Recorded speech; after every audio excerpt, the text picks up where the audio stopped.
பொது ஆன்மீக மற்றும் ஜோட தகவலை பார்ப்போம். நேர்களே, இன்றைய பொது கேள்வி என்ன கேட்டிருக்காங்க அப்படின்னா, பரிகாரம் செய்ய 4 நட்சத்திரம் பார்க்க வேண்டுமான்னு கேட்டிருக்காங்க. கண்டிப்பாக பார்க்க வேண்டும்.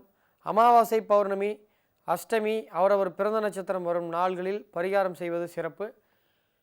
வளர்பிறையில் ஒரு விஷயத்தை வளர்க்க செய்யலாம். ஆயுஷ் ஹோமம்னா ஆயுஷை வளர்க்க, தனதிராணியம்னா குடும்பத்தில் பொருளாதார வளர்ச்சியை பெருக்க, வித்யா பிரீத்தி ஹோமம்னா உங்களுடைய கல்வி நிலை, குழந்தைகளுடைய கல்வி நிலையை, அயகிரீவ ஹோமம்னா படிப்பு டெவலப் பண்ண, இதெல்லாம் வளர்பிறையில் பண்ணும். உங்களோட விட்டு நோய் விலகணும், உங்களுடைய பீடை குறையணும், செவ்வாய் தோஷம் கழியணும், ராகுகே தோஷம் கழியணும்னா உங்களை விட்டு விலகணும் அப்படின்னா தேய்பிறையில் தோஷம் பரிகாரம் பண்ணுறது நல்லது.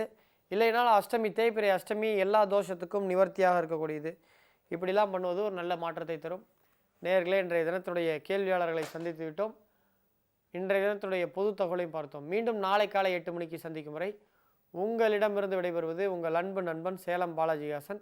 உங்களுக்கும் இது போன்ற கேள்விகள் இருந்தால் திரையில் தோன்றுகின்ற மின்னஞ்சல் முகவரிக்கு உங்களுடைய கேள்விகளை, உங்களுடைய பெயர், பிறந்த ஊர், பிறந்த தேதி, பிறந்த நேரம், இது 3 தகவலையும் கொடுத்து உங்களுடைய 2 கேள்விகளை கொடுத்தீர்கள் என்றால் நிச்சயமாக உங்களுக்கு பதில் கிடைக்கும். மீண்டும் நாளை காலை சந்திப்போம். வணக்கம்.